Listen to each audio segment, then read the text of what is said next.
Bonjour à tous, ravi de vous retrouver pour cette nouvelle analyse. Jour de grand handicap ce dimanche 20 août sur l'hippodrome de Deauville, le meeting bat son plein. On se dirige donc vers la côte normande, jour de prix Morny. J'espère que vous êtes prêts parce qu'on passe en revue les 16 candidatures de ce quintet 15h15. Vous en avez l'habitude maintenant le week-end. Allez, c'est parti.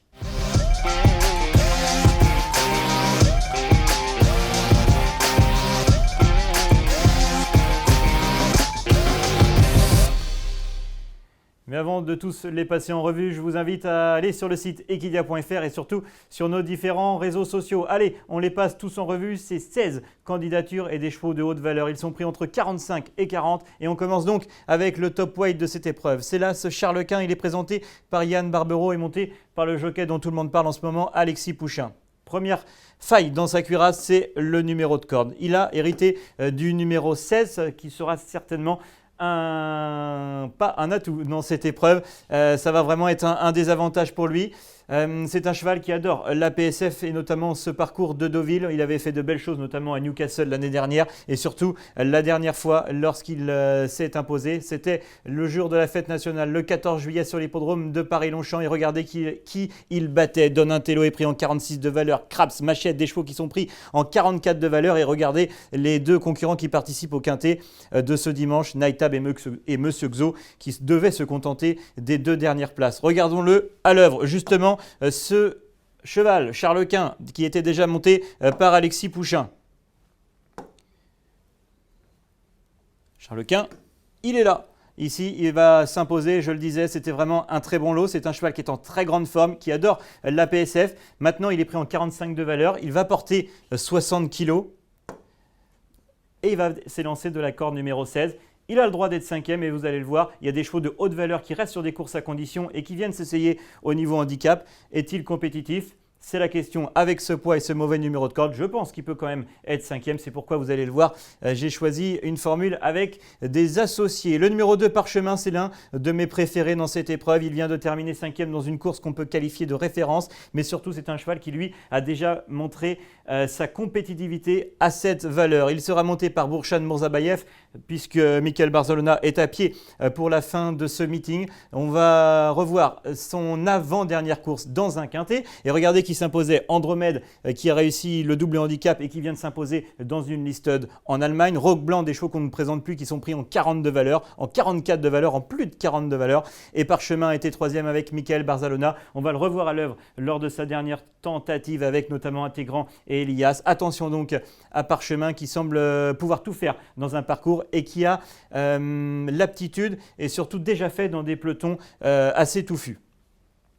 Le numéro 3, Intégrant, lui, c'est là que le bas blesse. Je ne sais pas s'il a vraiment la maturité et le caractère pour faire dans un peloton composé de 16 unités. Mais par contre, il a montré qu'il était revenu à son meilleur niveau. La dernière fois, il s'est vraiment bien imposé. Il a remontré la vraie capacité d'accélération qu'on lui connaît. C'est un cheval qui n'a pas toujours montré son vrai niveau. Il a eu les œillères. Mais là, cette année, il revient vraiment en forme. Alors, il a été battu à Strasbourg par Elias. Mais depuis, il a vraiment bien pris sa revanche dans une course que là aussi, on peut qualifier de référence. C'était sur l'hippodrome de Deauville, sur 1900 mètres et sur la PSF, le parcours qui nous intéresse. Regardez, Elias était deuxième, Bétard, les deux pensionnaires du Prince Aga Khan qu'on va regarder dans quelques instants. Et Parchemin qui avait longtemps suivi ce jour-là, Intégrant. Intégrant, il est là avec Clément Lecoeuf. Parchemin, il est là. Elias, il est là. Et Bétard, il est là avec sa fameuse liste en tête blanche. Regardez Intégrant, la magnifique capacité d'accélération qu'il a. Il va s'imposer avec Clément Lecoeuf. Regardez Bétard et Elias qui avaient tous les deux animé l'épreuve. Donatello était un petit peu plus loin avec Gérald Mossier. Regardez, Parchemin, il n'est que cinquième, mais sa fin de course est plutôt plaisante.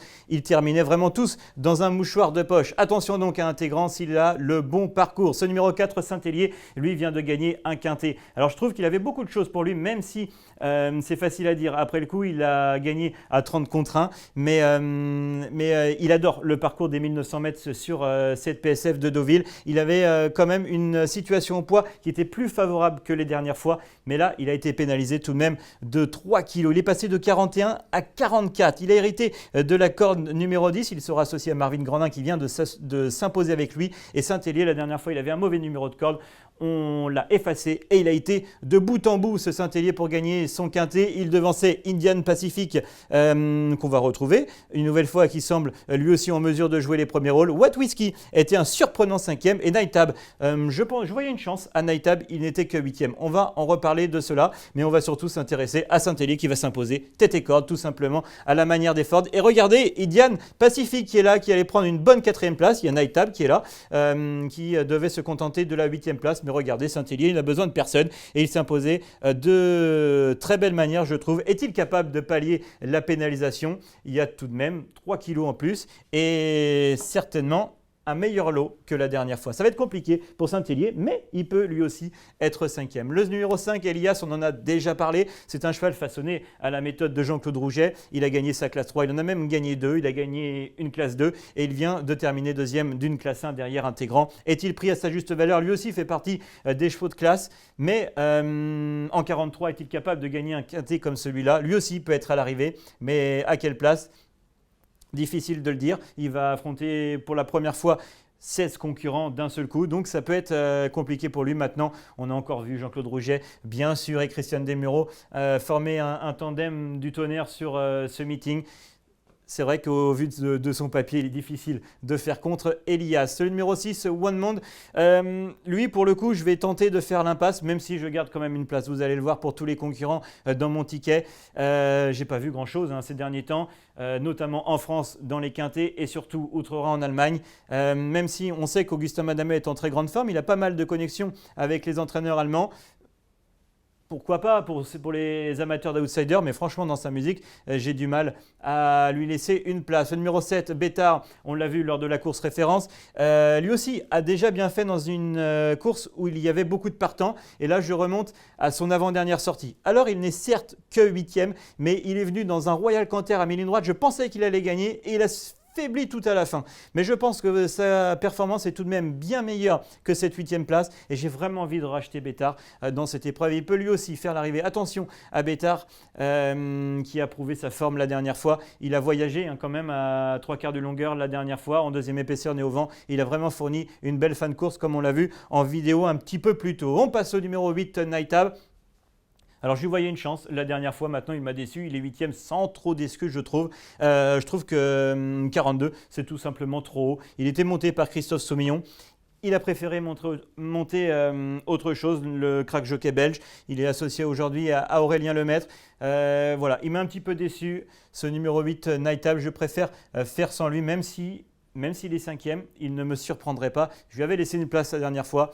Je préfère rayer l'abonnement. Le numéro 9, Valiabad, dépend du redoutable entraînement de Michael Dessang, sera monté par Gérald Mossé, a hérité d'un bon numéro de corde et vient surtout de faire 2 courses de rentrée. Alors, il n'était pas à l'arrivée, mais cette fois-ci, il sera muni d'œillères australienne. Attention à Valiabad qui peut montrer son meilleur visage et qui peut s'immiscer dans la bonne combinaison. Le numéro 10, Bakshi Sarai, lui vient de s'imposer, mais c'était au niveau réclamé. Alors il devait certes rendre du poids à la course, je vais un petit peu trop vite, mais il devançait un cheval comme Plein-Beau qui a gagné son quintet cette année. Mais Plein-Beau, par exemple, il est pris en 37,5, même s'il devait lui rendre du poids. Ça paraît plus compliqué quand même pour ce numéro 10 qui est pris en 41,5 de valeur. Il va devoir avoir le meilleur des parcours pour pouvoir, je pense, être 4/5e au mieux. Le numéro 11, Monsieur Xo, on l'a vu déjà un petit peu plus tôt, mais on va surtout regarder sa dernière performance. Regardez Monsieur Xo. Alors, il n'est certes que 11e, mais on va se focaliser sur lui.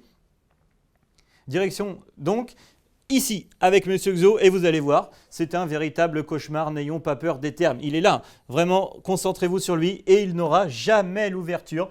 Ça va être vraiment très compliqué pour lui d'accélérer, il ne pourra jamais tout simplement accélérer. Regardez-le, il ne demande qu'à doubler ses adversaires, il ne peut pas être lancé par son jockey. Il faut vraiment le reprendre en confiance et ne pas s'arrêter sur cette 11e place. Il fait lui aussi partie des chevaux en vue pour les 4-5e places. Le numéro 12, Caramelito, avait fait une rentrée disons moyenne, je trouve, du côté de Marseille. Ensuite, son entraîneur François Rohaut s'est dit tiens, je vais quand même aller au niveau quintet et bien lui en a pris. Il a terminé à la 3e place et récemment, il vient de s'imposer lui aussi tête corde avec Théo Bachelot. C'était sur l'hippodrome de Paris-Longchamp le 14 juillet dernier, là où Saint-Hélier était 10e.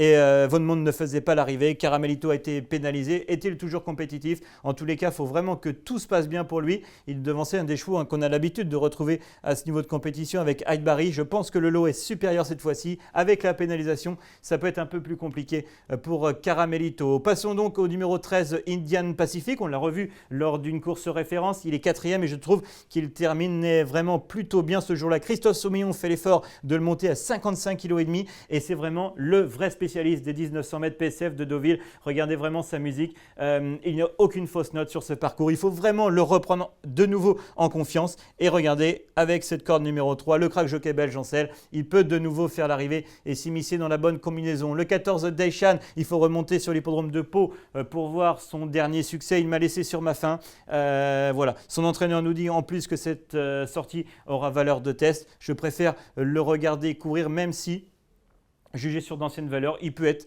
cinquième. Le numéro 15, White Whiskey, j'en ai parlé la dernière fois, c'est un surprenant cinquième. Alors s'il répète cette performance, il peut pourquoi pas être à l'arrivée. Et enfin, je termine avec le 16, Thirsty. C'est tout simplement le dernier gagnant de Grégory Benoît qui s'imposait sous cette casaque chargée d'histoire pour lui. C'est un vrai cheval de PSF, me confiait son entraîneur ce jour-là, Adrien Foissier. Il va faire une course de rentrée, mais on sait que les pensionnaires d'Adrien Foissier sont vraiment en très grande forme en ce moment. Et pourquoi pas, attention à ce Thirsty, ça peut être la belle cote du quintet de ce dimanche avec le bon parcours, en plus associé à Monsieur Quintet, il va apporter un petit poids. Attention donc à Thirsty qui peut venir jouer les troubles fêtes dans ce quintet. Voilà pour les 16 partants de ce grand handicap de Deauville. Je le répète, c'est la R1C3 à 15h15 le dimanche 20 août, jour de prix Morny. Ça va vraiment être une très belle course. Et regardez, mon ticket, je tente quelque chose avec 4 bases en champ total et un X avec tous les chevaux. Je prends Parchemin en tête, derrière intégrant, j'espère qu'il aura le meilleur des parcours et qu'il va replacer la magnifique pointe de vitesse, le 7 Bétard en troisième place. En fait, je reprends vraiment